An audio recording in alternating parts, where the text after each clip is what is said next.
அனைவருக்கும் ஆர்சிசிஎன் வணக்கங்கள். இன்று நாம் 6ஆம் வகுப்பில் இருந்து 10ஆம் வகுப்பு வரை உள்ள புவியியல் பகுதியிலிருந்து வினாவிடைய பார்க்க போகிறோம்.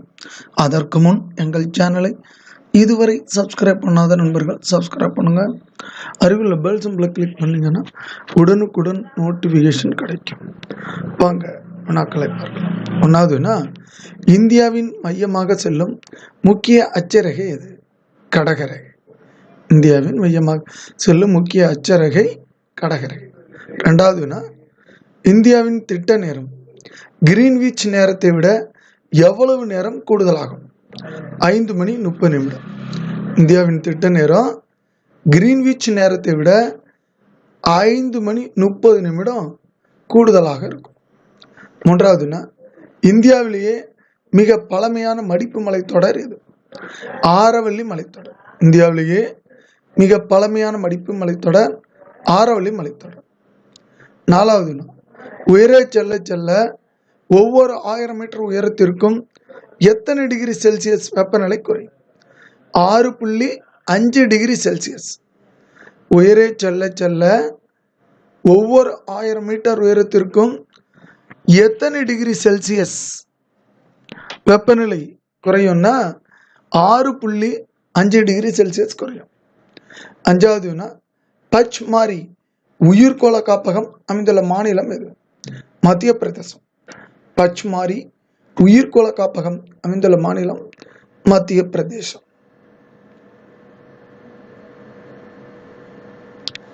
ஆறாவதுனா, ஆந்த்ரைசைட் நிலக்கரியில் கார்பன் அளவு எவ்வளவு? 80% 90% வரைக்கும் கார்பன் அளவு கொண்டது ஆந்த்ரைசைட். ஏழாவதுனா, மேங்கனீஸ் நிறம் என்ன?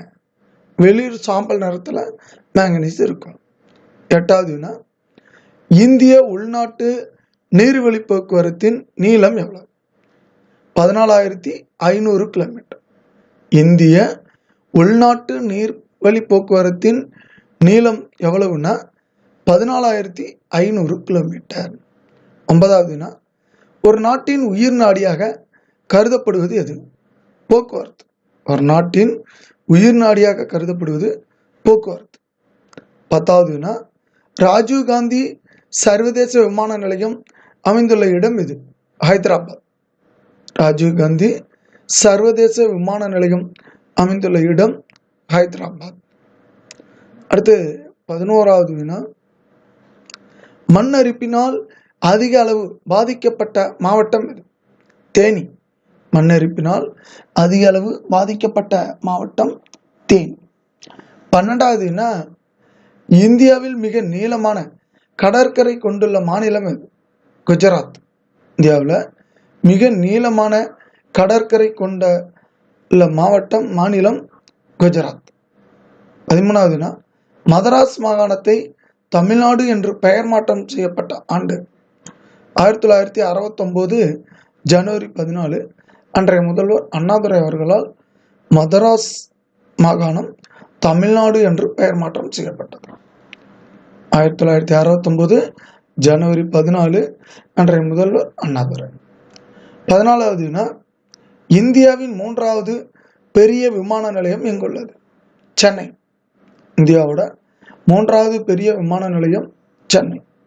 15வதுனா, தமிழ்நாட்டில் மிக குறைந்த கல்வி அறிவு கொண்ட மாவட்டம் எது?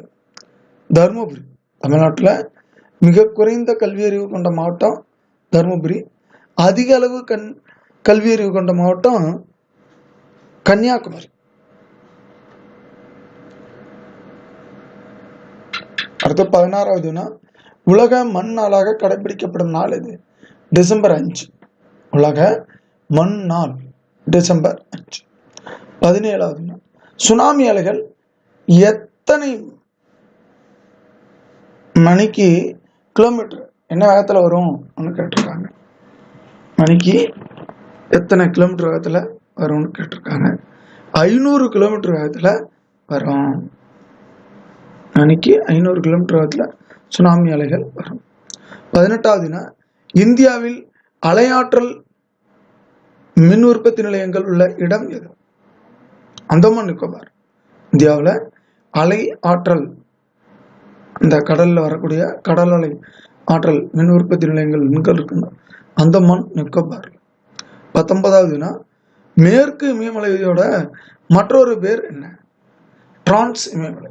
மேற்கு இமயமலைகள் மற்றொரு பெயர் டிரான்ஸ் இமயமலை. 20வது வினா, பக்ரானங்கல் அணை திட்டம் மூலம் பயன்பெறும் மாநிலங்கள் எவை? பஞ்சாப், ஹரியானா, ராஜஸ்தான். இந்த 3 மாநிலங்களும் பக்ரானங்கல் அணை திட்டத்தினால பலம் பெறக்கூடிய மாநிலம். இந்த ப பஞ்சாப், ரா ராஜஸ்தான். பார்த்துங்க, இந்த 2 ஈஸியாக அதில் தெரிஞ்சுக்கலாம்.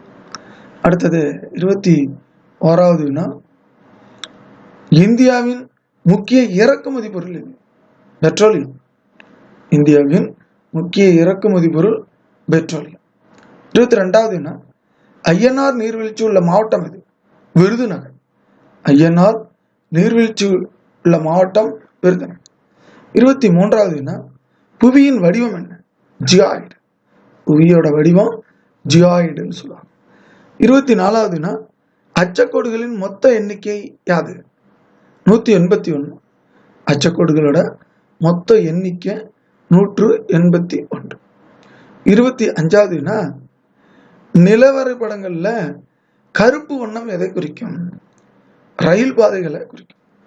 நிலவரைபடங்கள்ல கருப்பு வண்ணம் எதை குறிக்கிறதுனா ரயில் பாதைகளை குறிக்கிறது.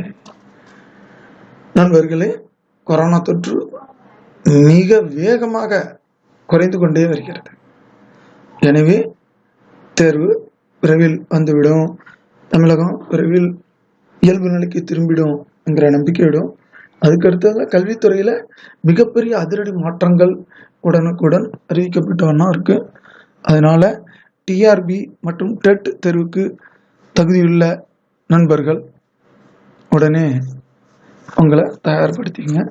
எந்த நேரத்திலும் டிஆர்பியும் மற்றும் டெட் தேர்வு வரக்கூடும். நன்றி, வணக்கம். நாளை மற்றும் ஒரு வீடியோடன் உங்களை சந்திக்கிறோம்.